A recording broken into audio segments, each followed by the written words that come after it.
kamu itu salah pakai tanda baca, kelihatannya sih sepele, namun itu sangat berarti ataupun mengubah kalimat dalam tanda baca tersebut. Nah, dalam video ini kita akan membahas beberapa kesalahan tanda baca yang sering terjadi, sekaligus cara memperbaikinya sesuai dengan QED. Saya akan menjelaskan infografis, yaitu beberapa contoh kesalahan dalam tanda baca. Yang pertama itu ada koma dalam perincian. Nah, teman-teman bisa melihat nih ada kalimat yang mengatakan saya membeli apel, pisang, jeruk, dan mangga. Menurut teman-teman, bagian mana yang menurut kalian bagian tanda baca koma itu yang benar?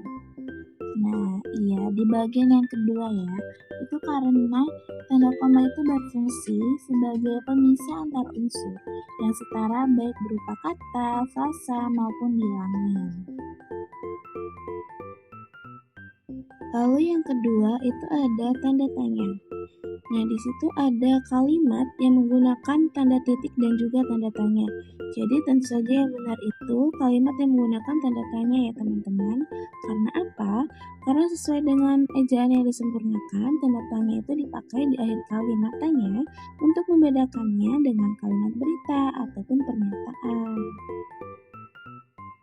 Lalu yang ketiga itu ada tanda seru.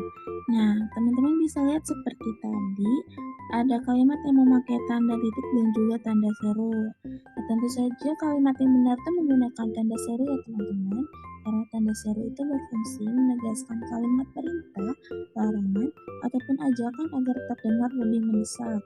Nah, tanpa tanda seru, kalimat itu bisa terdengar datar dan terasa kurang antusias gitu. Lalu yang keempat itu ada tanda petik. Nah, di situ ada kalimat yang menyatakan, dia berkata, aku tidak tahu.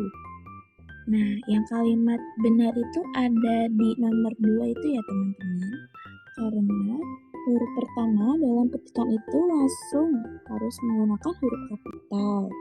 Dan tanda titik itu harus berada di dalam tanda petik, bukan di luarnya. Seperti yang di atas itu ya teman-teman, tanda titiknya itu bukan ada di luar, tapi dia berada di dalam. Lalu yang kelima itu ada titik dua. Nah, dari kalimat tersebut, jawaban yang benar itu di jawaban yang kedua ya teman-teman. Kenapa? Karena titik dua itu digunakan pada akhir suatu pernyataan yang lengkap yang diikuti pemerincian atau penjelasan.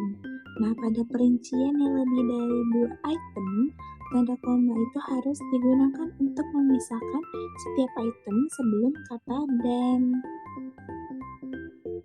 Lalu yang keenam itu ada titik koma. Nah, kalimat tersebut menyatakan saya suka membaca buku, adik suka menonton TV. Nah, itu jawaban yang benar itu yang di kedua ya teman-teman. Itu karena titik koma itu berfungsi untuk menggantikan kata penghubung dalam memisahkan dua kalimat yang setara, yang berkaitan erat dalam satu kalimat majemuk. Selanjutnya yang ketujuh itu tanda hubung.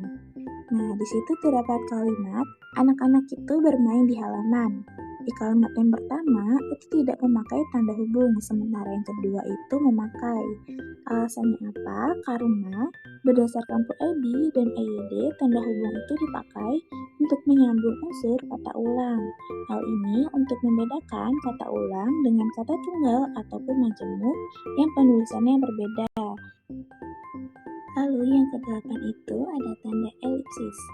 Nah, terdapat kalimat yang mengatakan, kalau begitu, saya tidak tahu harus bagaimana. Nah, itu jawaban yang benar itu yang di kedua teman-teman.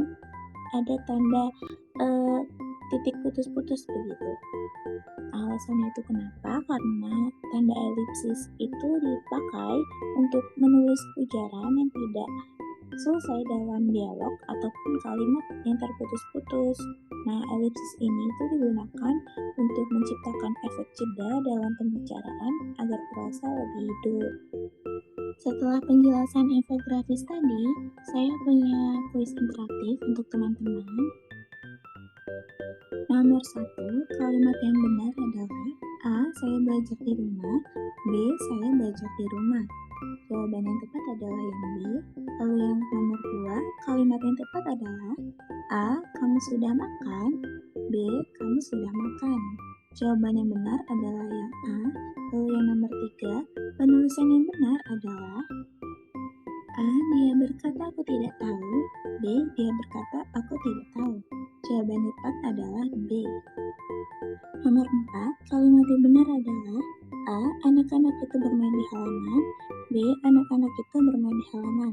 Jawaban yang benar adalah yang A.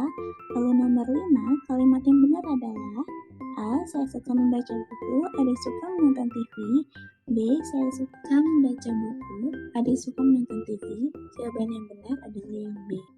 Dari pembahasan tadi, kita bisa simpulkan bahwa penggunaan tanda baca itu sangat penting agar kalimat tidak menimbulkan kesalahpahaman. Nah, pastikan menggunakan tanda koma, titik, dan juga tanda lainnya sesuai dengan aturan POEBI. Nah, dengan begitu, tulisan kita akan lebih jelas, rapi, dan mudah dipahami.